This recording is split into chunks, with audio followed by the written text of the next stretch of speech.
Sharper Point Commentary. Back in May, when a 3-year-old East Valley boy drowned, I mentioned that it had a tiny bit of good news attached to it. That was because he was the first child to drown in the valley in 2025. Much later in the year than previous years. For instance, our earliest child drowning in 2024 happened on February 9th. By mid-May of last year, 9 children had already drowned in the valley.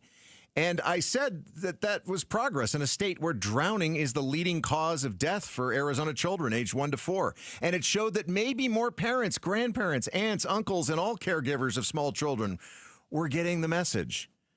But when it comes to the parents in the sad death of 3-year-old Trig Kaiser, who died a few days after he was pulled from his family's backyard pool near Chandler Heights and Cooper Road, apparently the message wasn't received in time. So will making them pay through the legal system help others get the message?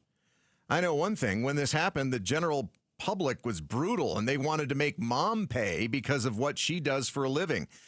That's because Trig's mom is a social media influencer with more than 3 million followers on TikTok and 1 million plus followers on Instagram, which I knew would make people who how she earns a living as the reason for her son's death.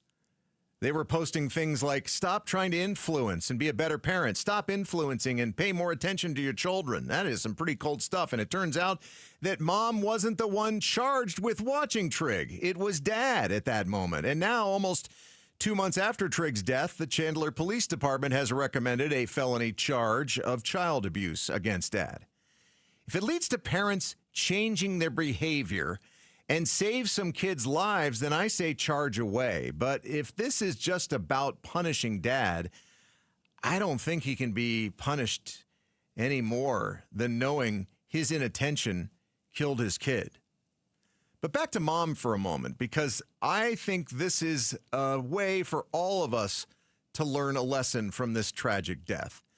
Because as annoying as I generally find influencers, I have to ask the people who are passing judgment on Trig's mom, is her stay-at-home mom job really that much different than other stay-at-home mom jobs? No.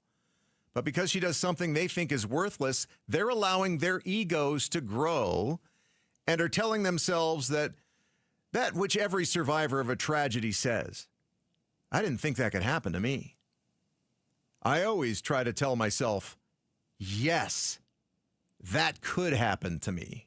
And since my children are now at an age, 10 and 12, where I don't worry about them being around a pool, and the fact that we don't have a pool gives me a little bit of comfort, I still always give them that talk when we're going to a pool at the lodge, or they're going to a friend's pool.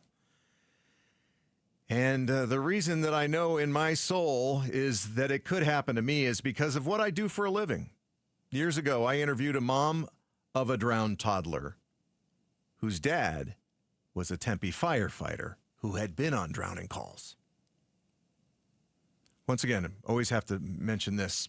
KTAR News in Fulton Homes wants to remind you that 2 seconds is too long to take your eyes off kids near water. To learn more, go to KTAR.com/water safety. Thanks for watching Arizona's Morning News. Click to watch more from KTAR News and hit the button in the middle to subscribe.